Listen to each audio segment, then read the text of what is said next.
Pemirsa, Kejari Kota Prabu Muli menaikkan kasus dugaan kredit fiktif bank plat merah di Prabu Muli senilai 2 miliar rupiah ke tahap penyidikan.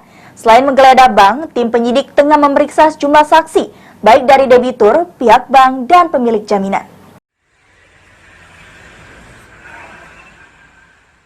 Dugaan tindak pidana perbankan di kasus kredit macet bank plat merah di Prabu Muli telah dinaikkan ke penyidikan. Pernyataan itu disampaikan langsung Kepala Kejaksaan Negeri Kota Prabu Muli, Roy Riyadi, didampingi Kasih Intelijen Emrido Syahputra dan Kasih Pidum Arlian Syah Rabu 1 November 2023 di kantor Kejari Prabu Muli.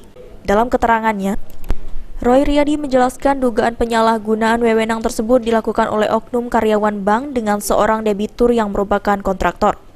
Untuk meloloskan pinjamannya, kontraktor menggunakan berkas proyek di pemerintah Kota Prabu Muli yang dipalsukan. Tak hanya itu, debitur juga menjaminkan ruko milik orang lain yang dijanjikan paket proyek. Setelah memeriksa saksi-saksi, penyidik meningkatkan status ke penyidikan. Pihaknya menemukan ada dugaan korupsi yang mengakibatkan kerugian negara sebesar 2 miliar rupiah. Penggunaan wewenang dalam kredit macet bank plat merah tersebut dengan seorang debitur bernama Hagi alias Sabi, statusnya naik ke tingkat penyidikan. Oleh karena statusnya naik tingkat penyidikan, tadi sebagaimana teman-teman sudah tahu bahwasanya teman-teman penyidik telah sedang melakukan penggeledahan di salah satu kantor cabang bank plat merah tersebut.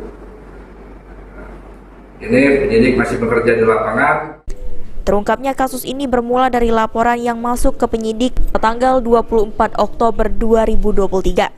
Dari hasil pemeriksaan terhadap debitur inisial HG, diketahui HG telah mengajukan kredit sejak 2012 dan ada penambahan kredit di tahun 2015 dengan jaminan SPK yang tidak ada pekerjaannya. Beni Firdaus, PAL TV.